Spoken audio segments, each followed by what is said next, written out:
अब गुंजन अपने पापा की बात मानकर एक्सरसाइज करना शुरू कर देती है, लेकिन गुंजन अभी भी सही ढंग से एक्सरसाइज नहीं कर रही थी। कभी वो चॉकलेट खाने लगती थी तो कभी करेले का जूस पीने से मना कर देती थी, लेकिन गुंजन के पिता ने उसे ये सब करने से रोका और उसके लिए जो सही है वो सब उससे करवाने लगे। गुंजन अब अपना वजन घटाने के लिए कड़ी मेहनत कर रही थी और अब धीरे धीरे गुंजन खुद ही जल्दी उठकर एक्सरसाइज करना शुरू कर देती है। 2 हफ्ते पूरे होने के बाद गुंजन फिर से रीअप्लाई करती है। गुंजन ने अपना वजन तो कम कर लिया था, लेकिन ऑफिसर कहते हैं वजन का तो ठीक है, लेकिन हाइट उसका क्या? गुंजन कहती है सर सिर्फ 1 सेंटीमीटर ही तो कम है। ऑफिसर गुंजन को अपने साथ ले जाते हैं और उसे पायलट की कुर्सी पर बैठाकर बताते हैं कि अगर पायलट की ऊंचाई कम होगी तो उसकी पहुंच भी कम होगी। लेकिन जब ऑफिसर गुंजन को ट्रिगर पकड़ने के लिए कहते हैं तो गुंजन के हाथ ट्रिगर तक आसानी से पहुंच जाते हैं और उसके पैर भी ब्रेक तक बड़ी आसानी से पहुंच रहे थे। ये देखकर ऑफिसर दंग रह जाते हैं क्योंकि ये संभव ही नहीं था। इसलिए ऑफिसर गुंजन के हाथ और पैर की लंबाई चेक करते हैं। गुंजन और उसके पापा दोनों टेंस थे। तभी ऑफिसर आकर बताते हैं कि आपकी बेटी की लंबाई भले ही 1 सेंटीमीटर छोटी थी, लेकिन उसके हाथ और पैरों की लंबाई रिक्वायरमेंट से 1.5 सेंटीमीटर ज्यादा है, यानी जिसे भगवान ने ही सिलेक्ट किया हो, भला हम उसे रिजेक्ट कैसे कर सकते हैं।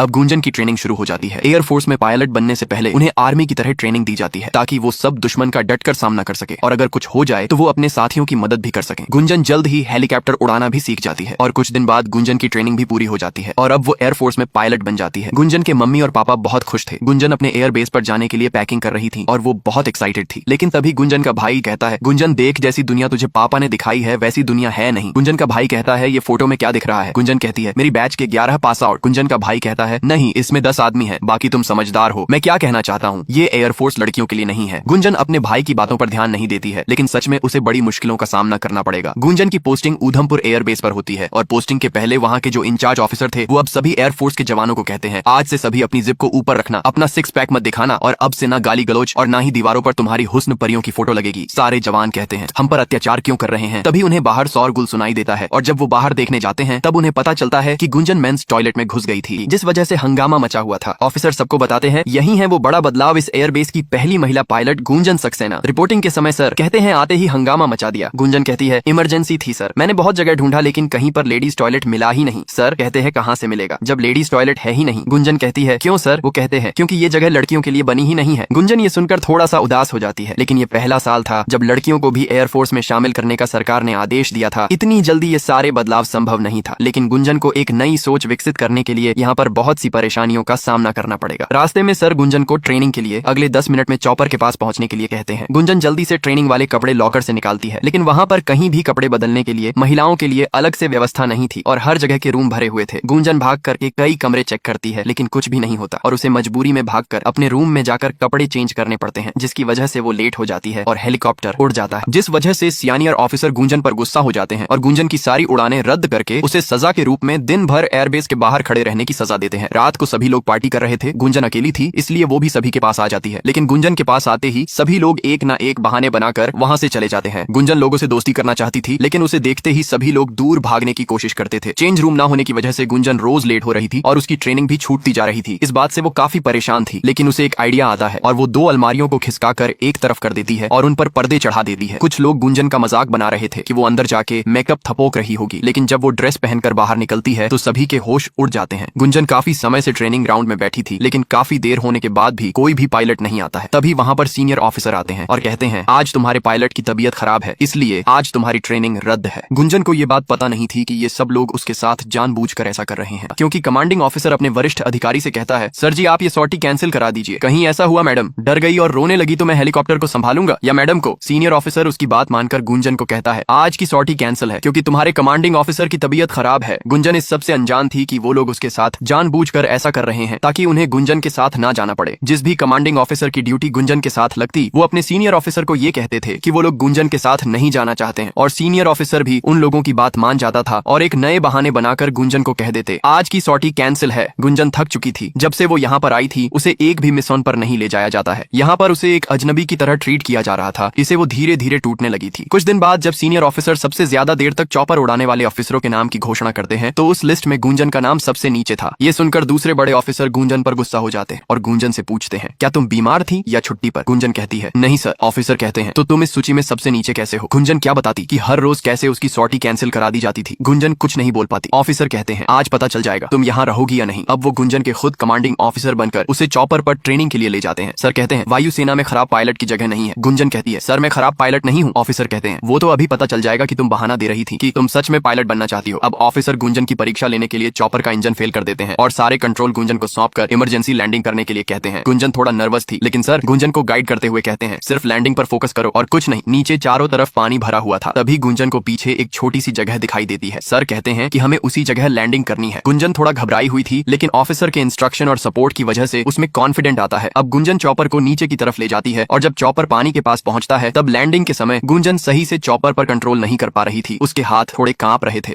अब गुंजन चॉपर को थोड़ा ऊपर उठाती है और उस पर पूरी तरह कंट्रोल करके सही जगह पर चॉपर की लैंडिंग करा देती है। इससे ऑफिसर बहुत खुश थे। वो गुंजन से पूछते हैं कि जब तुम्हें फ्लाइंग इतनी अच्छी आती है तो तुम्हारे फ्लाइंग आवर्स इतने कम क्यों हैं? गुंजन कहती है अगर मैं कुछ बोलूंगी तो आप कहोगे एक्सक्यूज दे रही हूँ। ऑफिसर गुंजन की बात समझ जाते हैं और कहते हैं कल से तुम्हारी एक भी सॉर्टी कैंसिल नहीं होगी, क्योंकि अब मैं खुद तुम्हारा कमांडिंग ऑफिसर बनूंगा। गुंजन बहुत खुश थी क्योंकि काफी समय के बाद उसे किसी ऑफिसर ने समझा और अच्छे से ट्रेनिंग दी। अब हर दिन ऑफिसर गुंजन को ट्रेनिंग पर ले जाते हैं और चॉपर को किस तरह उड़ाया जाता है और उसे संभाला जाता है, ये सब गुंजन को सिखाते हैं। ऑफिसर गुंजन को बताते हैं कि अगर जगह चॉपर के लैंडिंग के लायक ना हो तो उसे किस तरह हवा में ही उड़ाए रख सकते हैं। गुंजन हर चीज बड़ी जल्दी से सीख रही थी और इस बार जब सबसे ज्यादा देर तक चॉपर उड़ाने वाले लोगों की लिस्ट बताई जाती है तो उसमें गुंजन का रैंक नंबर 1 था। गुंजन को यूं आगे बढ़ते देखकर कुछ लोगों का पेट पच नहीं रहा था, लेकिन अब गुंजन कॉन्फिडेंस के साथ आगे बढ़ रही थी और उसे जो चीज नहीं आती थी वो सब वो बड़े ऑफिसर से कहकर उनसे सीखती थी। लेकिन रास्ते में कुछ कांटे आने वाले थे जिनका सामना गुंजन को करना था। गुंजन की ट्रेनिंग अच्छे से चल रही है ये जानकर उसके पापा भी बहुत खुश थे। अब गुंजन अपने कॉन्फिडेंस की वजह से सबके साथ बैठकर डिनर करने लगती है। इससे सबके चेहरों का रंग उड़ जाता है। गुंजन एक मिशन के बारे में सभी को एक्सप्लेन कर रही थी, तभी वो पहले वाले सीनियर ऑफिसर उसे रोक देते हैं और शेखर को उस मिशन के बारे में एक्सप्लेन करने के लिए कहते हैं। गुंजन पूछती है सर मैंने कुछ गलत किया है क्या? सर कहते हैं कुछ नहीं, टेक योर सीट। गुंजन कहती है तो फिर सर मेरी जगह ब्रीफिंग शेखर क्यों दे रहा है? सर कहते हैं डिस्टर्ब मत करो गुंजन। गुंजन कहती है आपको प्रॉब्लम क्या है मुझसे? सर कभी सॉर्टी कैंसिल हो जाती है और आज ब्रीफिंग भी कैंसिल हो गई। ऑफिसर गुस्से से चिल्लाते हैं। गुंजन कहती है मैं बस आपसे एक सवाल पूछ रही हूँ, आपके पास जवाब है तो दे दीजिए। ऑफिसर गुस्से में कहते हैं तुम्हें जवाब चाहिए था ना, इधर आओ। अब ऑफिसर गुंजन को शेखर से पंजा लड़ाने के लिए कहते हैं और आपको पता ही होगा क्या होगा। बार बार लगातार गुंजन के पंजा हारने पर भी उसे ऑफिसर मजबूर कर रहे थे। सबके सामने गुंजन शर्मिंदा हो रही थी। ऑफिसर गुंजन को आंसू पोंछने के लिए रुमाल देते हैं और कहते हैं गुंजन डिफेंस में कमजोरों की जगह नहीं है। हमें जंग में आंसू बहाने वाले नहीं खून बहाने वाले चाहिए। दुश्मन मासूम चेहरा और तुम्हारी बड़ी बड़ी आंखों में आंसू देखकर अपने इरादे नहीं बदलेगा। वहाँ लड़ना पड़ता है। हमारा काम है इस देश की रक्षा करना, न कि तुम्हें बराबरी का मौका देना। और अब से अगली बार कोई सवाल मन में आए तो ये सारी बातें याद कर लेना। सबके सामने ये सब फालतू बातें कही गई, लेकिन किसी ने भी कुछ नहीं कहा। गुंजन ने भी कभी नहीं सोचा था कि उसके साथ ये सब होगा। रात को गुंजन सोने की कोशिश कर रही थी, लेकिन पार्टी की आवाज की वजह से वो सो नहीं पा रही थी, जिससे गुस्से में गुंजन वहां जाती है और स्पीकर का वायर प्लग से निकाल देती है। ऑफिसर गुस्से में कहते हैं ये क्या कर रही हो गुंजन, पागल हो गई हो क्या? गुंजन गुस्से में स्पीकर टेबल पर रखती है और कहती है हाँ सर मैं पागल हो गई हूँ, अभी से नहीं, मैं तो पहले से ही पागल हूँ। मैं जो सोच रही थी कि मेहनत करके मैं भी इस यूनिट का हिस्सा बन जाऊंगी। सर मैं ही नहीं मेरे पापा भी पागल थे, जो बचपन से कहते आए हैं कि कॉकपिट में बैठने वाला लड़का हो या लड़की दोनों पायलट ही होते हैं। पागल है ना पापा सर, उन्हें क्या पता था मुझे यहाँ आकर अपने आप को साबित करने के लिए पंजा लड़ाना पड़ेगा। गुंजन कहती है कुश्ती थोड़ी करने आई हूँ सर, मैं यहाँ पर प्लेन उड़ाने आई हूँ, उठाने नहीं। गुंजन के साथ जो कुछ भी अब तक हुआ और इन लोगों ने किया उसका दर्द उसकी बातों में साफ साफ झलक रहा था। सर कहते हैं गुंजन बस करो। गुंजन कहती है नहीं सर आज आप सुनो, मुझे ना पता चल गया प्रॉब्लम क्या है। प्रॉब्लम मेरी कमजोरी बिल्कुल भी नहीं है, आपका डर है कि कहीं ये मैडम सर ना बन जाए, नहीं तो सल्यूट करना पड़ेगा, उसमें तो आपकी मर्दानगी खत्म हो जाएगी। गुंजन कहती है सर मुझे इज्जत देने से आपकी इज्जत कम नहीं होगी, आई प्रॉमिस। गुंजन कहती है छोड़िए सर, आपकी सोच, आपकी पार्टी और आपकी मर्दानगी आपको मुबारक। ये कहकर गुंजन अपना रेजिग्नेशन लेटर देकर ट्रेनिंग कैंप को छोड़कर वहां से चली जाती है। घर पहुंचने पर जब गुंजन के घर वालों को भी पता चला तो उसके घर वाले भी उसके इस फैसले पर उसे सपोर्ट करते हैं, लेकिन उसके बाद से ही गुंजन खोई खोई घर में रहने लगती है। ना तो वो घर से बाहर निकलती है, ना तो किसी से मिलने जाती है। गुंजन बचपन से ही पायलट बनना चाहती थी, लेकिन जो ट्रेनिंग कैंप में उसके साथ हुआ उस वजह से घर वालों को उसकी बहुत चिंता हो रही थी। गुंजन की मम्मी उसे घर से बाहर घूमने के लिए कहती है, लेकिन ऐसा लग रहा था गुंजन जीना ही भूल गई। गुंजन की एक दोस्त की शादी थी, इसीलिए उसकी मम्मी जबरदस्ती उसे वहां पर लेकर जाती है ताकि उसे अच्छा लगे। गुंजन को देखकर उसकी दोस्त बहुत खुश हो जाती है। उसे लग रहा था गुंजन उसकी शादी के लिए छुट्टी लेकर आई है, लेकिन गुंजन के साथ जो हुआ वो अपने दोस्त को सब बता देती है। गुंजन की दोस्त कहती है मेरे साथ भी तो यही हुआ, गई थी मुंबई एक्टर बनने के लिए, लेकिन ऑडिशन दे देकर थक गई, लेकिन कुछ हुआ नहीं। कब तक अपने सपने के पीछे ऐसे ही भागती यार, इसलिए मैंने सब छोड़कर सोचा जिंदगी की नई शुरुआत करूं, शायद इसी में खुशी मिल जाए। अपने दोस्त की ये सब बातें सुनकर गुंजन सोच रही थी कि वो भी शादी करके सेटल हो जाए। गुंजन को एयरफोर्स से चिट्ठी आई थी कि उसे तुरंत वापस लौटना है। इस न्यूज से गुंजन के पापा बहुत खुश थे, लेकिन गुंजन कहती मैं सोच रही हूँ कि एयरफोर्स छोड़कर सेटल हो जाऊं। ये सुनकर गुंजन के पापा आश्चर्यचकित हो जाते हैं। गुंजन कहती है मेरी दोस्त शादी में बहुत खुश लग रही थी तो मैं सोच रही थी कि शादी कर लूं। गुंजन के पापा थोड़ा अलग जवाब देते हैं और कहते हैं हाँ बेटा शादी कर लेनी चाहिए, मेरा क्या है, कुर्ता पजामा तो रेडी है, जब तुम कहोगी मैं तो कन्यादान करने आ जाऊंगा। गुंजन ने एक्सपेक्ट नहीं किया था कि पापा ऐसा कहेंगे। गुंजन कहती है ये क्या बोल रहे हो आप? गुंजन के पापा कहते हैं जब तुम अपना करियर छोड़कर पराठे बनाना चाहती हो तो चलो बेटा हम पराठे बनाते हैं। अब गुंजन के पापा उसे सबक समझाने के लिए आलू निकालते हैं और कहते हैं ये रही बेटा आलू, उबालो इन्हें। गुंजन को कुछ समझ नहीं आ रहा था। गुंजन के पापा कहते हैं, अच्छा तुम्हें थोड़ी आता होगा ना, चलो कोई नहीं। गुंजन के पापा उसे मसाला दिखाते हैं और कहते हैं, ये क्या है बेटा? गुंजन कहती है, ये सब क्या बोल रहे हो पापा? गुंजन के पापा समझाते हैं, बेटा तू वही करने जा रही है जो दुनिया के लोग एक लड़की से एक्सपेक्ट करते हैं, कि वो अपने सपनों को छोड़कर सेटल हो जाए। गुंजन के पापा कहते हैं, मैं चाहता था तेरी माँ भी कुछ बने, लेकिन उसने वही किया जो उसने परिवार में सीखा, इसलिए मैंने तुझे कभी भी कोई ऐसी सीख नहीं दी जो तुझे आगे बढ़ने से रोक सके। गुंजन के पापा कहते हैं, मैंने सोचा था कि मेरी बेटी आसमान में उड़ना चाहती है, लेकिन आज तू ही कह रही है कि मेरे पंख काट के शादी कर दो। गुंजन के पापा कहते हैं, बेटा तेरी शादी का ख्याल सिर्फ तेरा ही नहीं, हम दोनों के सपनों की हार होगी। गुंजन बहुत देर तक सोचती रही कि उसे क्या करना चाहिए क्या नहीं, और आखिरकार उसने फैसला किया कि वो अपने और पापा के सपने को पूरा करेगी। रात को गुंजन बिना बताए एयरबेस वापस लौट जाती है और वो वहाँ पर अपनी रिपोर्ट करती है। फिर वो अपने गुरु ऑफिसर से क्षमा मांगती है और कहती है जो भी उसने किया गलत किया। उसके गुरु ऑफिसर कहते हैं, तुम कारगिल जा रही हो, पाकिस्तान के साथ युद्ध शुरू हो गया है, इसलिए तुम कल से श्रीनगर एयरबेस से ऑपरेट करोगी। गुरुजी कहते हैं, गुंजन इस वक्त हमारे देश को उसके बेस्ट पायलट की जरूरत है और मुझे उम्मीद है कि तुम अपने देश को झुकने नहीं दोगी। अब गुंजन अपने पापा को फोन करती है और कहती है, पापा मैं आपको कभी हारने नहीं दूंगी, ये मेरा वादा है। एयरबेस में सभी ऑफिसर के इकट्ठा होने पर उन्हें बताया जाता है कि पाकिस्तान की सेना LOC के रास्ते कारगिल के अंदर घुस आई है और वो पहाड़ों के ऊपर बेस कैंप बनाई छुपे हुए थे। इस वजह से उनकी लोकेशन को पहचानना इंडियन आर्मी के लिए मुश्किल हो रहा था, इसलिए इंडियन आर्मी ने एयरफोर्स की मदद मांगी। अब एयरफोर्स को दो काम करने थे, पहला दुश्मन की सेना की सही लोकेशन पता करके उन्हें खत्म करना और दूसरा रेस्क्यू ऑपरेशन करना।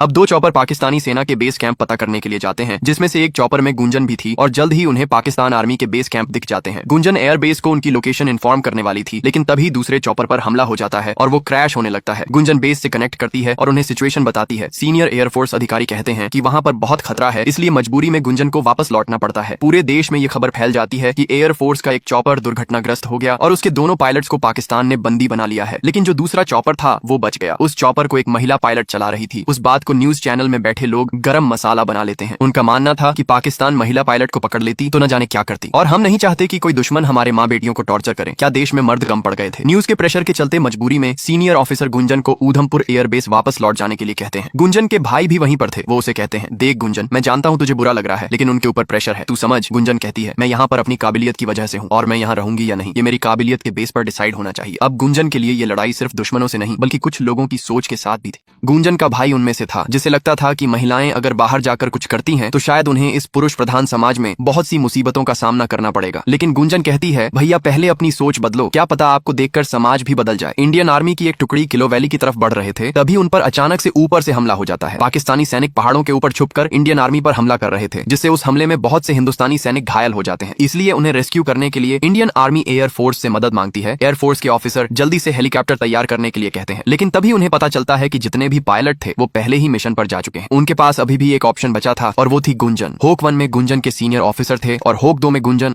अपनी काबिलियत को साबित करने के लिए गुंजन के पास ये बहुत ही बढ़िया मौका था। जल्द ही उन्हें भारतीय सैनिक मिल जाते हैं। वैली क्लियर थी, उन्हें वहां पर कोई भी दुश्मन नहीं दिखता, इसलिए होक एक सैनिकों को रेस्क्यू करने के लिए जाता है और होक 2 यानी गुंजन ऊपर से दुश्मनों पर नजर रखती है। होक 1 जब जमीन पर लैंड करके सैनिकों को रेस्क्यू कर रहे थे, तभी गुंजन को पहाड़ों के ऊपर दुश्मन छुपे हुए दिखाई देते हैं। गुंजन होक 1 को इन्फॉर्म करती है, लेकिन सामने से कोई रिप्लाई नहीं आता। गुंजन बहुत कोशिश करती है उन्हें इन्फॉर्म करने की, लेकिन पाकिस्तानी सेना हॉक 1 पर लॉन्च पैड दागकर उसे डाउन कर देती है। गुंजन जल्दी से एयरबेस को सूचना देती है कि हॉक 1 डाउन हो चुका है। ऐसा बेस वाले गुंजन से वहां की सिचुएशन के बारे में पूछते हैं। गुंजन कहती है, मैं हॉक 1 के पिकअप के लिए तैयार हूं सर, लेकिन एयरबेस वाले कहते हैं गुंजन वहां बहुत खतरा है। गुंजन कहती, सर नीचे 3 ऑफिसर फंसे हुए हैं, मैं उन्हें बचा सकती हूँ, लेकिन एयरबेस वाले कहते हैं गुंजन तुमसे नहीं होगा। ये शब्द सुनते ही गुंजन को वो सारे पल याद आने लगते हैं जब गुंजन को कमजोर कहा गया था कि वो इस फील्ड में कुछ नहीं कर सकती। गुंजन इस स्टेज में कोई फैसला नहीं कर पा रही थी। तभी उसे अपने पापा की बात याद आती है कि कोई भी प्रॉब्लम का सोल्यूशन बेटा पिंजरे में कैद होना नहीं बल्कि पिंजरा खोलकर उड़ जाना है। अपने पापा की कही इसी बात की वजह से गुंजन ने फैसला किया कि वो उन्हें बचाएगी। एयरबेस से बार बार उसे वापस लौटने के लिए कहा जा रहा था, लेकिन गुंजन कुछ नहीं कहती है और हेलीकॉप्टर को लेकर गुंजन दुश्मनों को पीछे से जाकर करके उन पर हमला कर देती है। गुंजन के ऊपर से हमला करने के बाद जो पाकिस्तानी सेना भारतीय सेना को नुकसान पहुंचा रही थी वो कम हो जाता है और उस वजह से गुंजन चॉपर को लैंड कर पाती है। चारों तरफ गोलियां चल रही थी और गुंजन के जो सीनियर ऑफिसर थे वो चॉपर में फंसे हुए थे। गुंजन अपनी जान की परवाह किए बगैर उनकी जान बचाने के लिए युद्ध के बीच में भाग रही थी। गुंजन के सीनियर ऑफिसर सीट में फंसे हुए थे और चॉपर में चारों तरफ आग लगी हुई थी। गुंजन जल्दी से सीट बेल्ट काटने लगती है। चारों तरफ गोलियां चल रही थी, लेकिन गुंजन डरती नहीं है और उन्हें जल्दी से चॉपर से बाहर निकालकर सुरक्षित वहां से ले जाने लगती है। लेकिन तभी दुश्मन उनके चॉपर को लॉक करके लॉन्च पैड से रॉकेट फायर कर देता है, लेकिन गुंजन अपनी हिम्मत और साहस से सबको बचाकर एयरबेस पहुंचा देती है। सीनियर ऑफिसर गुंजन की आंखों में देख रहे थे और ऐसा लग रहा था शायद अब उन्हें अपने किए व्यवहार पर शर्मिंदगी महसूस हुई हो। अब वो गुंजन को अपने पास बुलाते हैं और फिर से पंजा लड़ाते हैं और अपने आप को हराकर गुंजन को जीताते हैं और उसे शुक्रिया कहते हैं। सभी लोग गुंजन के साहस की वजह से तालियां बजा रहे थे क्योंकि उसने उसने 3 लोगों की जान बचाई थी। वो सभी ऑफिसर गुंजन को कंग्रेचुलेट कर रहे थे, जो कि एक टाइम पर उसके साथ ट्रेनिंग नहीं करना चाहते थे, क्योंकि ये उनके लिए भी फर्स्ट टाइम था जब उन्हें किसी लड़की के साथ ट्रेनिंग करनी थी, जिसकी वजह से उन्हें अपनी सारी आदतें बदलनी पड़ी एंड शायद उन्हें कोई आइडिया नहीं था कि लड़कियों को कैसे ट्रीट किया जाता है। गुंजन के लिए यह एक भावुक पल था जब सब उसके सम्मान में तालियां बजा रहे थे। अब गुंजन के भाई भी भावुक होकर कहते हैं, मैंने कहा था ना, मैं तुझे बार बार बचाने नहीं आऊंगा, लेकिन अब लगता है तू मुझे बचाने बार बार आएगी। गुंजन अपने भाई से ये सुनकर भावुक हो जाती है और उनके गले लग जाती है। गुंजन ने अपने सपने को पाने के लिए हमेशा कड़ी मेहनत की थी और आज उसने अपना मुकाम हासिल कर लिया। ये फिल्म असली गुंजन सक्सेना के जीवन से प्रेरित थी, जिन्होंने कारगिल युद्ध के दौरान 40 से भी अधिक मिशन में अपना योगदान दिया था। उन्होंने पूरे युद्ध के दौरान पाकिस्तानी सेना की लोकेशन पता की और चॉपर से सैनिकों को रेस्क्यू भी किया। मैंने इस मूवी को कैसे एक्सप्लेन किया है, प्लीज मुझे कमेंट करके बताइए and thank you for your love and support.